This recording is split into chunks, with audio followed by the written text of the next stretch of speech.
আসসালামু আলাইকুম। দুপুরের শীর্ষ সংবাদে স্বাগত জানাচ্ছি আমি সুমনা সুমা। প্রধানমন্ত্রীর সঙ্গে বাংলাদেশ স্কাউটের কার্যনির্বাহী কমিটির সাক্ষাৎ। মানুষের দোরগোড়ায় স্বাস্থ্যসেবা পৌঁছে দিতে কাজ করছে সরকার, প্রতিমন্ত্রী। রিজার্ভ বেড়ে $35 বিলিয়ন ছাড়ল। লোডশেডিং এ টেলিকম সেবা ঝুঁকিতে, বিটিআরসির জরুরি বৈঠক আজ। 7 নভেম্বর জাতীয় বিপ্লব ও সংহতি দিবস পালনে পরিপত্র জারি।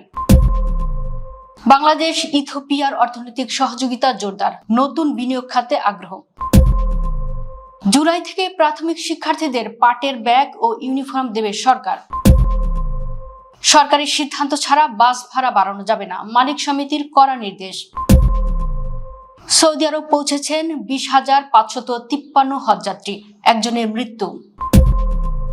পদ্মায় টহল পুলিশের সন্ত্রাসী হামলা, ওসি সহ 5 জন গুলিবিদ্ধ। রাজশাহী থেকে ঢাকার বাস আজও বন্ধ। যুক্তরাষ্ট্রে নিখোঁজ নবী প্রবীর সাবেক শিক্ষার্থী। এশিয়ায় কমছে তেলের দাম, বাজারে স্বস্তির হাওয়া। শুনছিলেন শিরোনাম, এবার বিস্তারিত। প্রধানমন্ত্রী তারেক রহমানের সঙ্গে সৌজন্য সাক্ষাৎ করেছেন বাংলাদেশ স্কাউটের নবগঠিত জাতীয় কার্যনির্বাহী কমিটির সদস্যরা। বুধবার দুপুরে বাংলাদেশ সচিবালয় মন্ত্রিপরিষদ বিভাগে প্রধানমন্ত্রীর বিশেষ সভাকক্ষে এই বৈঠক অনুষ্ঠিত হয়। সাক্ষাৎকালে স্কাউটের নেতৃবৃন্দ সংগঠনের বর্তমান কার্যক্রম এবং ভবিষ্যৎ পরিকল্পনা সম্পর্কে প্রধানমন্ত্রীকে অবহিত করেন। প্রধানমন্ত্রী অত্যন্ত মনোযোগ সহকারে তাদের কথা শোনেন এবং তরুণ প্রজন্মকে দক্ষ, দেশপ্রেমিক ও মানবিক নাগরিক হিসেবে গড়ে তুলতে স্কাউটিং আন্দোলনের ভূমিকার প্রশংসা করেন। দেশের স্বাস্থ্য ব্যবস্থার আমূল সংস্কার এবং সাধারণ মানুষের দোরগোড়ায় সেবা পৌঁছে দিতে বর্তমান সরকার কাজ করছে বলে জানিয়েছেন স্বাস্থ্য ও পরিবার কল্যাণ মন্ত্রণালয়ের প্রতিমন্ত্রী ডক্টর এম.এ. মুহিত। বুধবার hand over ceremony of China donated mobile medical vehicle to Bangladesh শীর্ষক অনুষ্ঠানে তিনি একথা বলেন। এ সময় বিশেষ অতিথি হিসেবে বাংলাদেশ নিযুক্ত চীনের রাষ্ট্রদূত ইয়াও ওয়েন এবং স্বাস্থ্য সচিব মোহাম্মদ কামরুজ্জামান চৌধুরী উপস্থিত ছিলেন। অনুষ্ঠানে চীন সরকারের পক্ষ থেকে উপহার হিসেবে পাওয়া ভ্রাম্যমাণ মেডিকেল যানগুলো বাংলাদেশ সরকারের কাছে আনুষ্ঠানিকভাবে হস্তান্তর করা হয়। দেশের অর্থনীতিতে ইতিবাচক ইঙ্গিত দিচ্ছে বৈদেশিক মুদ্রার রিজার্ভ বৃদ্ধি। সবশেষ তথ্য অনুযায়ী বাংলাদেশ ব্যাংক জানিয়েছে, দেশের মোট বৈদেশিক মুদ্রার রিজার্ভ বেড়ে 35,125.90 মিলিয়ন বা $35.12 বিলিয়ন পৌঁছেছে। বুধবার কেন্দ্রীয় ব্যাংকের নির্বাহী পরিচালক ও মুখপাত্র আরিফ হোসেন খান এ তথ্য নিশ্চিত করেন। বাংলাদেশ ব্যাংকের হালনাগাদ পরিসংখ্যান অনুযায়ী 21 এপ্রিল পর্যন্ত দেশের গ্রোস রিজার্ভ দাঁড়িয়েছে 35,125.90 মিলিয়ন মার্কিন ডলার। অন্যদিকে আন্তর্জাতিক মুদ্রা তহবিলের BPM-6 পদ্ধতিতে হিসাব করা রিজার্ভের পরিমাণ দাঁড়িয়েছে 30,459.01 মিলিয়ন ডলার। চলমান জ্বালানি সংকট ও ঘন ঘন লোডশেডিং এর কারণে দেশের টেলিযোগাযোগ সেবা বিঘ্ন হচ্ছে। এই পরিস্থিতিতে নেটওয়ার্ক সচল রাখতে জরুরি উদ্যোগ নিয়েছে বাংলাদেশ টেলিযোগাযোগ নিয়ন্ত্রণ কমিশন। সেবা নিরবিচ্ছিন্ন রাখতে জ্বালানি সরবরাহ ও বিদ্যুৎ ব্যবস্থাপনায় সমন্বয় জোরদারের লক্ষ্যে আজ একটি গুরুত্বপূর্ণ যৌথ সভা আহ্বান করা হয়েছে। বর্তমানে জ্বালানি তেলের সরবরাহে ঘাটতি এবং বিদ্যুতের অনিয়মিত সরবরাহের ফলে দেশের বিভিন্ন টেলিকম টাওয়ার ও সার্ভার স্টেশন ঠিকভাবে চালু রাখা কঠিন হয়ে পড়ছে। এর প্রভাব পড়ছে মোবাইল নেটওয়ার্ক ও ইন্টারনেট সেবায়, ফলে ভোগান্তিতে পড়ছেন গ্রাহকরা। প্রতি বছর 7 নভেম্বর জাতীয় বিপ্লব ও সংহতি দিবস হিসেবে উদযাপনের সিদ্ধান্ত আনুষ্ঠানিকভাবে জানিয়েছে সরকার। এ বিষয়ে একটি পরিপত্র জারি করেছে মন্ত্রিপরিষদ বিভাগ। বুধবার প্রকাশিত ওই পরিপত্রে বলা হয়েছে, দিবসটি ক শ্রেণীভুক্ত জাতীয় দিবস হিসেবে পালিত হবে।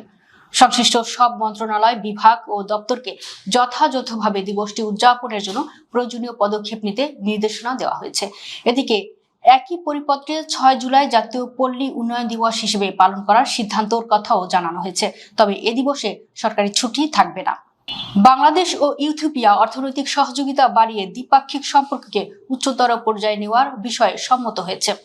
মঙ্গলবার স্থানীয় সময় দুই দেশের পররাষ্ট্রমন্ত্রী খলিলুর রহমান ও গিডিয়ন টিমোথিস বৈঠক করেন। ইথিওপিয়ান পররাষ্ট্র মন্ত্রণালয় জানায়, বৈঠকে দ্বিপাক্ষিক ও বহুপাক্ষিক সহযোগিতার বিভিন্ন ক্ষেত্র নিয়ে আলোচনা হয়। ইথিওপিয়া সরকার নবায়নযোগ্য জ্বালানি, কৃষি প্রক্রিয়াকরণ, ফার্মাসিউটিক্যাল ও চিকিৎসা সরঞ্জাম খাতে বাংলাদেশি বিনিয়োগের আহ্বান জানিয়েছে। এ সময় খলিলুর রহমান বাণিজ্য ও বিনিয়োগ সহ বিভিন্ন খাতে ইথিওপিয়ার সঙ্গে সম্পর্ক জোরদারে বাংলাদেশের প্রতিশ্রুতি পুনর্ব্যক্ত করেন। প্রধানমন্ত্রী উপদেষ্টা ও মুখপাত্র মাহাদি আমিন বলেছেন, দেশীয় পণ্য আমাদের কোমলমতি শিক্ষার্থীদের কাছে পৌঁছে দেওয়ার লক্ষ্যে দেশব্যাপী পর্যায়ক্রমে পাটজাত ব্যাগ এবং স্কুল ড্রেস পৌঁছে দেওয়ার উদ্যোগ নিয়েছে সরকার। তিনি বলেন, পাইলট প্রকল্প হিসেবে আগামী জুলাই থেকে সারা দেশের প্রতিটি উপজেলায় 2টি করে প্রাথমিক বিদ্যালয়ের ক্লাস 1 শিক্ষার্থীদের পাটজাত ব্যাগ এবং স্কুল ড্রেস পৌঁছে দেওয়ার সিদ্ধান্ত হয়েছে। প্রথম মাসে আমরা প্রায় 1 লাখের বেশি শিক্ষার্থীর মধ্যে এই পাটজাত ব্যাগ ও স্কুল ড্রেস পৌঁছে দেব। বুধবার সচিবালয়ে প্রধানমন্ত্রীর সঙ্গে বৈঠক শেষে সাংবাদিকদের একথা জানান তিনি। ডিজেলের মূল্য বৃদ্ধিকে কেন্দ্র করে বাস ভাড়া বাড়ানোর বিষয়ে কঠোর অবস্থান নিয়েছে বাংলাদেশ সড়ক পরিবহন মালিক সমিতি। সংস্থাটি স্পষ্টভাবে জানিয়েছে, সরকারের অনুমোদন ছাড়া কোনো অবস্থায় অতিরিক্ত ভাড়া নেওয়া যাবে না। বুধবার সংগঠনটির মহাসচিব মোহাম্মদ সাইফুল আলম স্বাক্ষরিত এক বিবৃতিতে এর নির্দেশনা দেওয়া হয়। বিবৃতিতে বলা হয়, সরকারিভাবে ভাড়া পুনর্নির্ধারণের সিদ্ধান্ত না আসা পর্যন্ত বর্তমান নির্ধারিত ভাড়াই বহাল থাকবে। দেশের সব রুটে চলাচলকারী পরিবহন মালিক ও শ্রমিকদের এর নির্দেশনা মেনে চলার আহ্বান জানানো হয়েছে।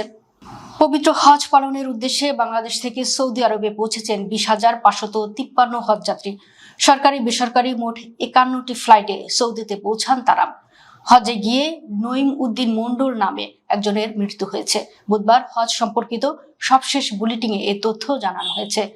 Airlines civil aviation authority of Bangladesh, Bangladesh হজ অফিস ঢাকা ও সৌদি আরবের সূত্রে হজ বুলেটিনের আইটি হেল্প ডেস্ক জানিয়েছে, বুধবার রাত 2টা 59 পর্যন্ত বিমান বাংলাদেশ এয়ারলাইন্সের 19টি ফ্লাইটে সৌদি আরব পৌঁছান 7,855 হজ যাত্রী।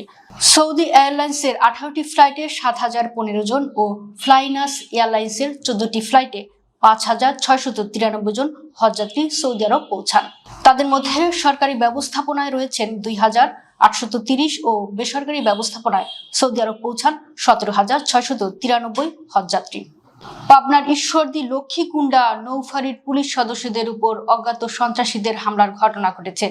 এতে ভারপ্রাপ্ত কর্মকর্তা সহ পুলিশের 5 জন সদস্য গুলিবিদ্ধ হয়েছেন। কুষ্টিয়া জেলার হরিপুর এলাকায় পদ্মা নদীতে টহল ডিউটির সময় হামলার এই ঘটনা ঘটে। মঙ্গলবার দিবাগত রাত আনুমানিক 1:10 থেকে 1:50 মধ্যে এ ঘটনা ঘটে। আহতরা হলেন লক্ষ্মীকুণ্ডা নৌফাঁড়ির ইনচার্জ খন্দকার শফিকুল ইসলাম, পুলিশ সদস্য ইনামুল হক, শাহিনুল হক, নাজমুল হাসান এবং মানিক মিয়া। তারা সবাই একই নৌফাঁড়িতে কর্মরত। আহতদের তাৎক্ষণিকভাবে উদ্ধার করে পাবনা সদর হাসপাতালে নেওয়া হয়। দ্বিতীয় দিনের মতো বাস মালিক সমিতির অভ্যন্তরীণ দ্বন্দ্বের কারণে রাজশাহী থেকে ঢাকাগামী দূরপাল্লার বাস চলাচল বন্ধ রয়েছে। বুধবার রাজশাহীর বিভিন্ন কাউন্টার থেকে ঢাকার উদ্দেশ্যে কোনো বাস ছেড়ে যায়নি। হঠাৎ করে বাস বন্ধ হয়ে যাওয়ায় চরম ভোগান্তিতে পড়েছে সাধারণ যাত্রীরা। বাস বন্ধের বিষয়টি নিশ্চিত করেছেন রাজশাহী বাস মালিক সমিতির সাধারণ সম্পাদক নজরুল ইসলাম হেলাল। যাত্রীরা অভিযোগ করেন, পূর্ব ঘোষণা ছাড়া বাস চলাচল বন্ধ করে দেওয়ায় তারা পড়েছেন চরম অনিশ্চয়তায়। বিশেষ করে যাদের জরুরি কাজ রয়েছে তারা সবচেয়ে বেশি ভোগান্তিতে পড়েছেন। নোয়াখালী বিজ্ঞান ও প্রযুক্তি বিশ্ববিদ্যালয়ের applied chemistry and chemical engineering বিভাগের 13তম ব্যাচের সাবেক শিক্ষার্থী নাহিদা সুলতানা বৃষ্টি যুক্তরাষ্ট্রে নিখোঁজ হয়েছেন। গত 5 দিন ধরে তার কোনো খোঁজ পাওয়া যায়নি। বর্তমানে তিনি দক্ষিণ ফ্লোরিডা বিশ্ববিদ্যালয়ে স্নাতকোত্তর পর্যায়ে অধ্যয়নরত ছিলেন। সহপাঠীদের তথ্যমতে কয়েকদিন আগে এক সহপাঠীর সঙ্গে ক্যাম্পাসের বাইরে যাওয়ার পর থেকেই নিখোঁজ হন তিনি। এরপর থেকে তার এবং সঙ্গে থাকা ওই সহপাঠীর মোবাইল ফোন বন্ধ পাওয়া যাচ্ছে। যুক্তরাষ্ট্র ও ইরানের মধ্যে শান্তি আলোচনা স্থবির হয়ে আছে। এমন পরিস্থিতিতে বুধবার সকালে এশিয়ার বাজারে কিছুটা কমেছে তেলের দাম। মঙ্গলবার মার্কিন প্রেসিডেন্ট ডোনাল্ড ট্রাম্প বলেছেন, ইরানের সঙ্গে আলোচনা অগ্রসর হওয়ার আগ পর্যন্ত যুদ্ধবিরতির মেয়াদ বাড়িয়ে দেবেন। তিনি আরো বলেন, তেহরান একটি সমন্বিত প্রস্তাব পেশ না করা পর্যন্ত যুক্তরাষ্ট্র ইরানের বন্দরগুলোতে অবরোধ অব্যাহত রাখবে। আজ দিনের শুরুতে দাম বাড়লেও পরে ব্রেন্ট ক্রুডের দাম 0.3% কমে ব্যারেল প্রতি $98.20 নেমে আসে। একই সময়ে ওয়েস্ট টেক্সাস ইন্টারমিডিয়েট ক্রুডের দাম 0.5% কমে $89.21 দাঁড়ায়। দর্শক, ভিডিওটি শেষ পর্যন্ত দেখার জন্য আপনাকে অসংখ্য ধন্যবাদ। নিত্য নতুন ভিডিও পেতে আমাদের ইউটিউব চ্যানেলটি সাবস্ক্রাইব করুন এবং নিয়মিত নোটিফিকেশন পেতে বেল বাটনটি ক্লিক করুন। আমাদের ফেসবুক পেজটি ফলো করুন। এছাড়াও আমাদের ভিডিও লাইক, কমেন্ট ও শেয়ার করুন। আল্লাহ হাফেজ।